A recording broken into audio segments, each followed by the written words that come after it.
दुनिया में जो कठिन हालात बने हैं उनका प्रभाव लंबे समय तक बने रहने की आशंका है।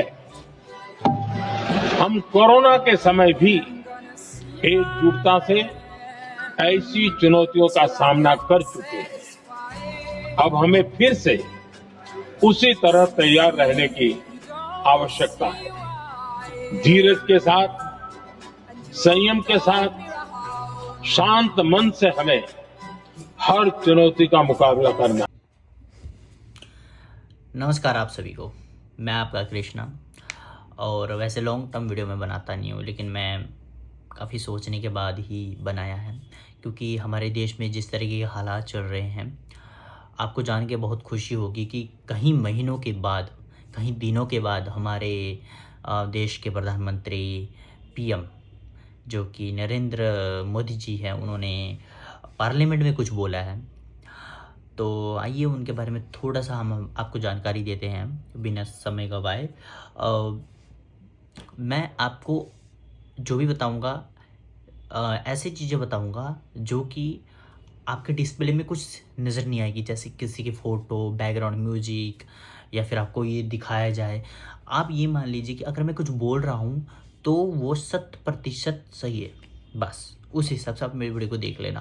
क्योंकि मेरे हिसाब से ऐसा होता है कि अगर पार्लियामेंट में अगर कोई मुद्दा या कोई ऐसे टॉपिक उठाए जाते हैं जो स्पीकर के आगे रखे जाते हैं, तो मुझे नहीं लगता कि बैकग्राउंड म्यूजिक चलता हो जहाँ पे आपको ये बोला जाता हो कि ladies and gentleman you are not ready for this, ऐसे वगैरह, और पीछे बैकग्राउंड म्यूजिक चल रहा हो और उसके बाद स्पीकर आपकी भाषण सुन रहे हो। वहाँ पे सरल तरीके से मुद्दा रखे जाते हैं जैसे आम नागरिक रखते हैं।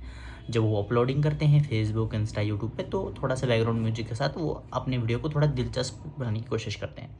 मगर मैं अपनी वीडियो को बिल्कुल सिंपल रखूँगा, मुझे कुछ नहीं रखना। मैं एक संसद, पार्लियामेंट में खड़ा हुआ एक आदमी हूँ जो आपके सामने मुद्दा रख रहा हूँ। आप मेरे स्पीकर हैं, तो आप लोग अब ये डिसाइड करेंगे कि मैं बोल क्या रहा हूँ विदाउट कोई बैकग्राउंड म्यूजिक, और मेरी वीडियो ऐसे ही रहेंगी।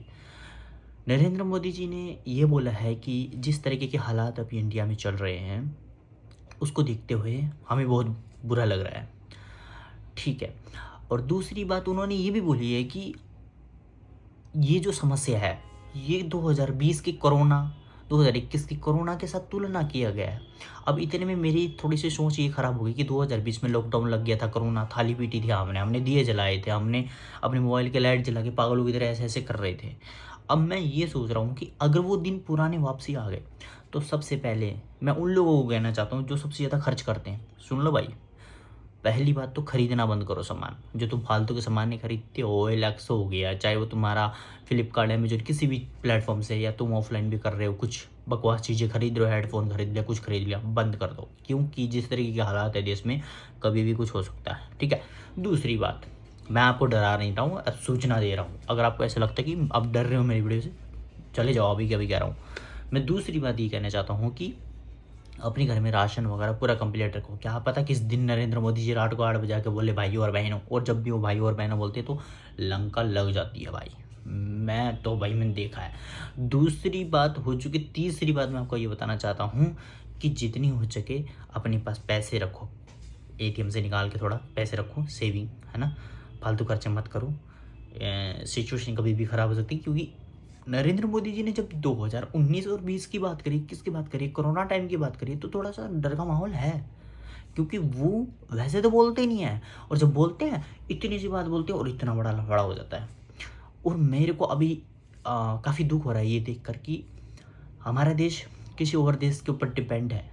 मतलब जो हमारे अमेरिका और रूस, इज़राइल, ये वो लड़ाइयाँ चल रही हैं, उसके बीच में हमारा देश जो आपस में पिस रहा है। और तो उस चीज़ को लेकर मेरे को काफ़ी दुख है। बाकी उन्होंने ये बोला है कि आपको हमारा साथ देना पड़ेगा, ये वो। अब हम कैसे साथ दें? GST देते हैं, इसके अलावा अब आपको क्या दें, चंदा दें? अब मुझे ये नहीं समझ आ रहा। अब हम क्या करें? हमारे खुद, हम सरकार को GST देने के बाद हम ये सोचते हैं कि सरकार अब हमारी हेल्प करेगी हर चीज़ से, चाहे वो सड़क बनाना हो, पानी की समस्या हो, चाहे वो हमारी कोई पर्सनल समस्या, जैसे कि कोई जैसे पुलिस थाना वगैरह उन्होंने बना रखा है, किसी पारिवारिक समस्या को लेकर हम वहाँ जाते हैं, अपनी प्रॉब्लम को सॉल्व करवाते हैं, ऐसा है ना, होता है ना हर चीज़ को लेकर। तो हम सरकार से ये उम्मीद रखते हैं कि सरकार हमारी मदद करेगा, जो जिनको हमने वोट देकर एक पद दिया है। अब वो हमें ये कह रहे हैं कि आप लोग हमारी मदद, हम क्या मदद कर रहे हैं? आप क्या कच्चा बनियान बेच दे और उसके बाद ये बोले कि ले लो, हम हो गए नंगे? ऐसे नहीं होता। तो मुझे नहीं लगता कि भाई सरकार को ये कहनी चाहिए कि आप हमारी मदद करें। हम आपको कह रहे हैं कि सरकार आप हमारी मदद करो, आपको हमारी मदद करनी है। आप ये देखो, एलपीजी सिलेंडर नहीं मिल रहे, और किसी भी प्लेटफॉर्म को उठा के देख लो, सब जगह सिर्फ एक ही भाषण, सब जगह मिल रहे हैं, बराबर मिल रहे हैं। अगर बराबर मिल रहे होते तो रोना क्यों पड़ता? वही बात है। तो मैं सतर्क करना चाहता हूँ सब लोगों को, जितने भी लोग देख रहे हैं, कि भाई आप अपना थोड़ा ध्यान रखें और पैसे बचाएं, अपने घर में प्रॉपर राशन रखें, फालतू के खर्चे मत करें। और बाकी जैसे आपने नरेंद्र मोदी जी की वीडियो मैंने लगाई थी, आपने देखा होगा, इस वीडियो में उन्होंने जो जो बातें बोली हैं उस बात को लेकर थोड़ा सा नोट करना कि उन्होंने क्या बोली है। बाकी बहुत टाइम लगाया है चुप्पी तोड़ने में आपने, नरेंद्र मोदी जी। रखता हूँ, आज के लिए इतना ही।